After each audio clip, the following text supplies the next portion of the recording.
Kabar gembira PKH BPNT susulan tahap 4, ada yang meledak cair Rp1.500.000 di awal Januari ini. Infonya simak sampai selesai. Halo Sobat Info Bansos terkini, apa kabar semuanya?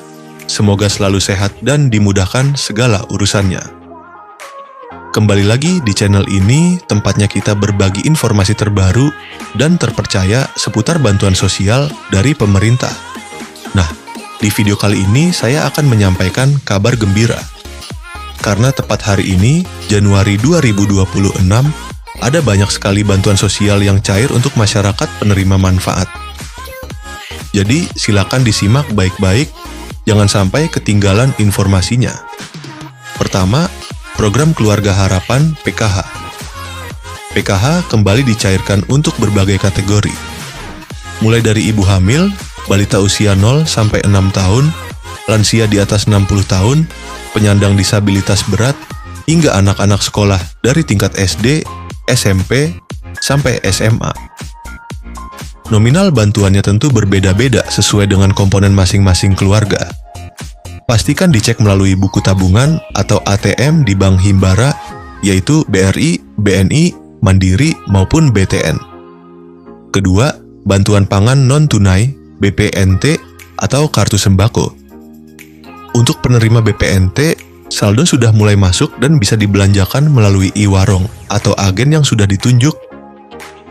Bantuan ini biasanya berupa saldo senilai Rp200.000 setiap bulan untuk memenuhi kebutuhan pangan pokok seperti beras, telur, dan bahan pokok lainnya. Ketiga, bantuan langsung, tunai dana desa. Beberapa desa sudah menyalurkan BLTDD tahap bulan Januari. Jadi bagi keluarga penerima manfaat di tingkat desa, segera konfirmasi ke kantor desa atau cek informasi dari perangkat desa setempat. BLT ini diberikan untuk membantu meringankan kebutuhan hidup sehari-hari, terutama bagi keluarga yang masuk kategori miskin dan rentan. Keempat, bansos pangan beras 10 kg.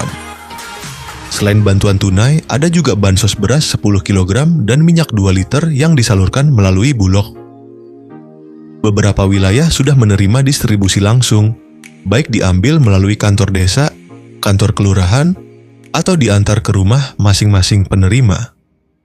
Nah, sobat semua, itu tadi beberapa bantuan sosial yang cair di bulan Januari 2026 ini.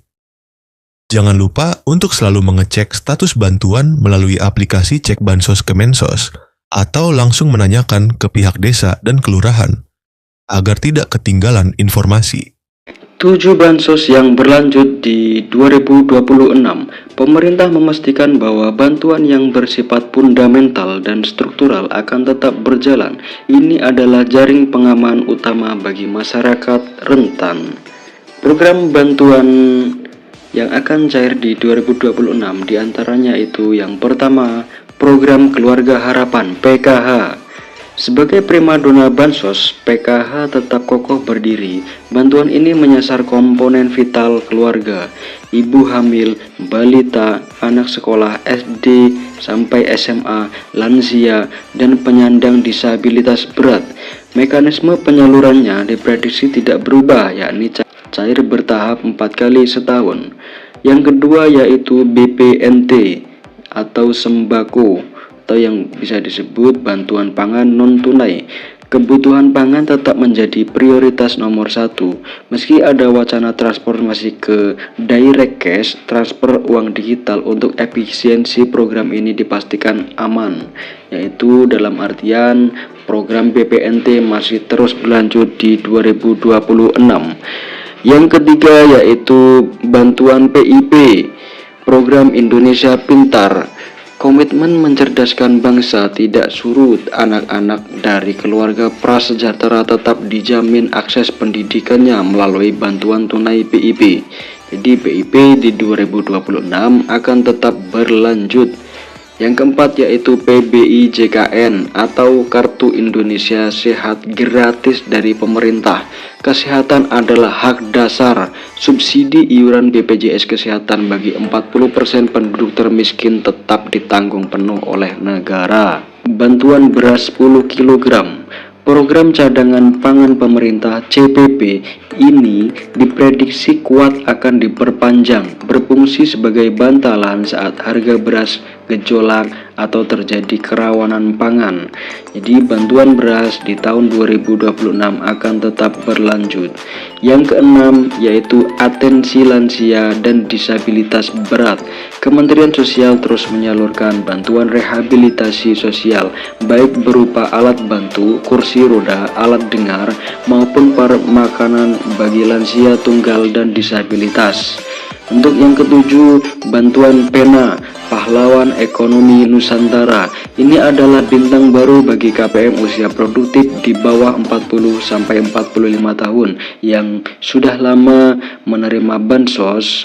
Pemerintah menawarkan modal usaha hingga 5 juta rupiah. Syaratnya harus siap graduasi atau mundur dari kepesertaan bansos reguler. Setelah usahanya mandiri ya. Jadi nanti akan ada pengembangan apa skill-skill yang bisa dipelajari dan dipraktekkan. Dalam artian harus melalui proses graduasi secara mandiri atau graduasi secara sukarela. Tidak semua kabar itu manis ya. Ini dia yaitu kabar di tahun 2026 menjadi akhir perjalanan bagi bansos yang sifatnya ad hoc atau sementara.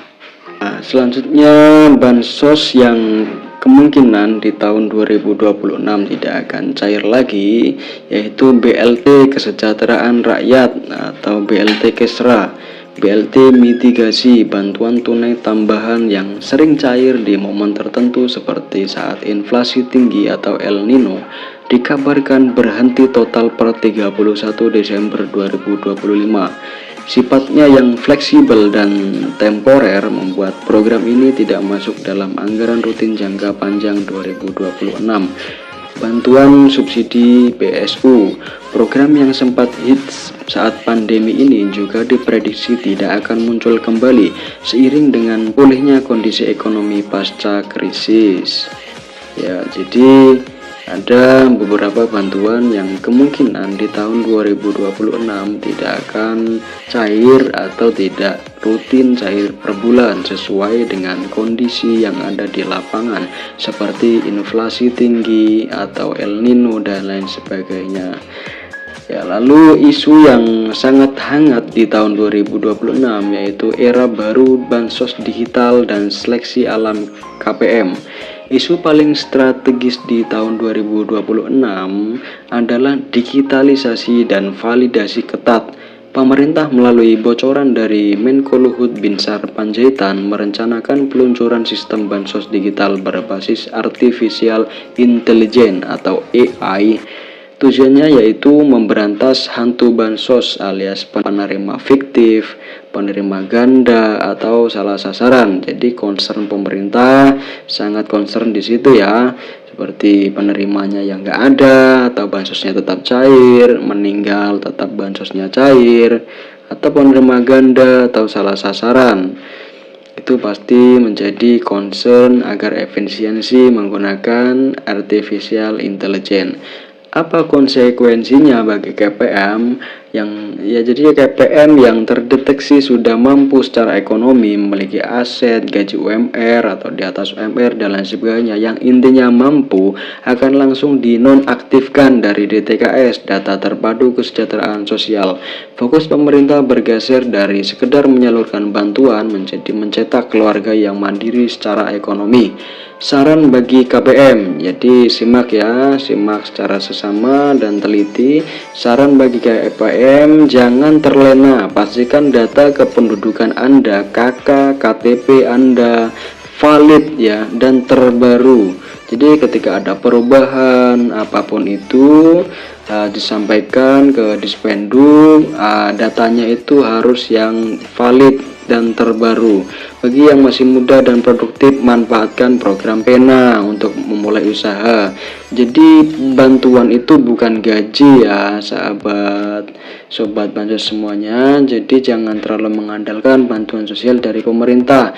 Gunakanlah bantuan sosial itu untuk produktivitas Anda, membantu ekonomi Anda, membantu usaha Anda agar Anda berkembang dan usaha Anda juga berkembang, dan nantinya ekonomi Anda juga berkembang dan stabil. Karena di masa depan bansos tunai murni akan semakin diperketat seleksinya. Jadi tidak semua orang serta-merta gampang untuk menerima bansos ini.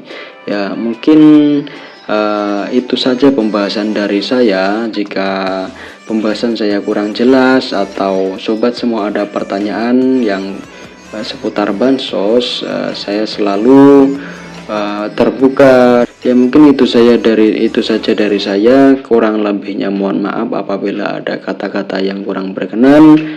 Dari saya, wassalamualaikum warahmatullahi wabarakatuh. Salam sejahtera, salam tepat sasaran.